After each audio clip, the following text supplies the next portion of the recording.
আসসালামু আলাইকুম। Perfect cooking tips চ্যানেলের পক্ষ থেকে স্বাগতম। আজ আমি নিয়ে এসেছি আমড়ার আচার বানানোর রেসিপিটি।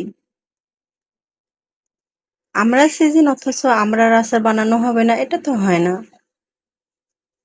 তো আমি আজকে নিয়ে এসেছি একটু অন্যরকম আমড়ার আচার। সব আচারের চাইতে এই আচারটা একটু আলাদা এবং টেস্টও আলাদা।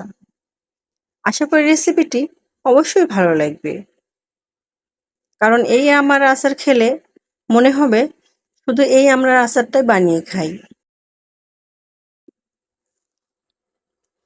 এই আমড়ার আচারটা আমি একটু বানিয়েছি অন্যরকম ভাবে। তবে এবার চলুন আমি চলে যাচ্ছি মূল ভিডিওতে। এখানে আমি 1 কেজি আমড়া নিয়েছি। আমড়াগুলো প্রথমে ছিলে নিয়েছি এবং আমড়াগুলো একটু বাড়তে নিয়েছি। এবার আমড়াগুলোকে আমি সুন্দরভাবে কেটে নেব টুকরো টুকরো করে। একটা চাকুর সাহায্যে আমি আমড়াটা কেটে দেখাচ্ছি যে আমড়াটা আমি কিভাবে কাটবো। আমি এরকম ভাবে টুকরো টুকরো করে কেটে নেব। এর চেয়ে মোটাও হবে না বা চিকনও হবে না, ঠিক এই সাইজ করে সমস্ত আমড়াগুলো আমি কেটে নেব।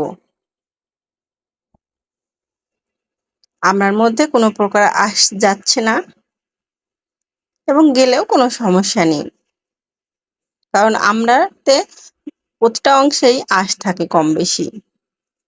আমার আমড়াগুলো কাটা হয়ে গেছে। সমস্ত আমড়াগুলো আমি এরকম ভাবে কেটে কেটে নিয়েছি, দেখেন।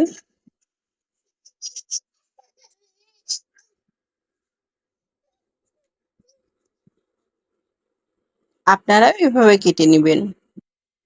এবার আমড়ার সঙ্গে আমি দিয়ে দেব 500 গ্রাম চিনি, অর্থাৎ হাফ কেজি চিনি। 1 কেজি আমরা হাফ কেজি চিনি দিয়ে দেব, পরিমাণ মতো লবণ।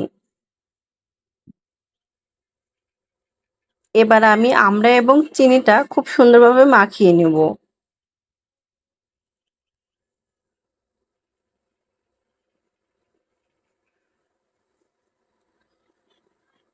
আমার মাখানো হয়ে গেছে। এই পর্যায়ে যদি মনে করেন একটা আমড়া খেয়ে নেবেন তাহলে খেতে পারেন, কারণ এভাবে আমড়া খেলে পারে খুব টেস্টি লাগে। মনে হয় সবগুলো আমরা খেয়ে ফেলি।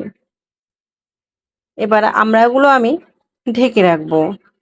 একটা প্লেট দিয়ে আমি এটা ঢেকে রাখবো 1 ঘন্টার মতো। ফিরে আসছি আমি 1 ঘন্টা পরে। দেখেন চিনিগুলো সমস্ত চিনি এবং আমড়া থেকে পানি হয়ে গেছে। একটাও এর মধ্যে চিনির দানা নেই।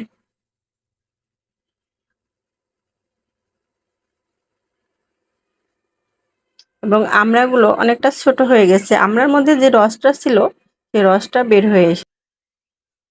এবার চুলার উপরে একটা কড়াই বসিয়ে দিয়ে আমি দিয়ে দিচ্ছি রসুন কুচি।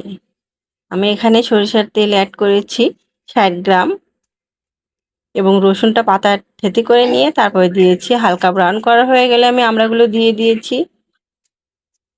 দিয়ে দেব সামান্য পরিমাণ হলুদের গুঁড়া। আপনারা এটা যদি চান নাও অ্যাড করতে পারেন। এভাবে কিছুক্ষণ নাড়বো।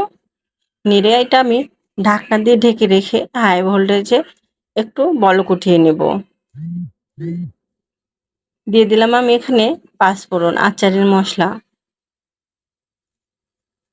দেখেন এটা বলক এসে গেছে। আচারের মশলাটা আমি আগেই হালকা ভেজে পাটায় গুঁড়া করে রেখেছিলাম, সেটা দিয়েছি। আমি ঢাকনা দিয়ে ঢেকে এটা রেখে দিচ্ছি। ফিরে এলাম আমি 10 মিনিট পরে। এর মধ্যে একবার আমি নেড়ে দিয়েছিলাম। বলক এসে গেছে। এবার আমি চুলার আঁচটা একদম লো রাখবো। লো রেখে জাল করে যাব যতক্ষণ পর্যন্ত একদম চিনিটা আঠালো না হয়। এ পর্যন্ত আমি জাল করে যাব। আবারও ঢেকে দিলাম।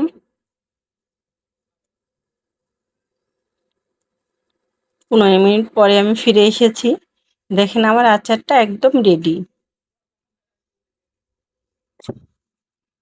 এবার আমি নামিয়ে ফেলবো আচারটা, কারণ আচারটা হয়ে গেছে। এ পর্যায়ে যদি আপনি মনে করেন তাহলে একটু বিট লবণ দিতে পারেন।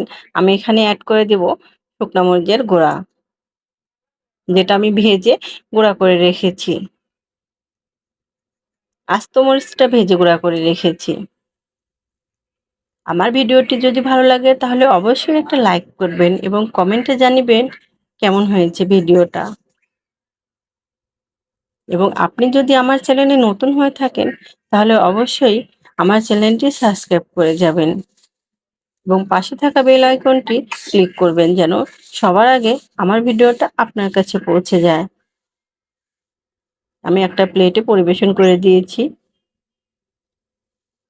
ভালো থাকবেন সবাই, সুস্থ থাকবেন। আল্লাহ হাফেজ।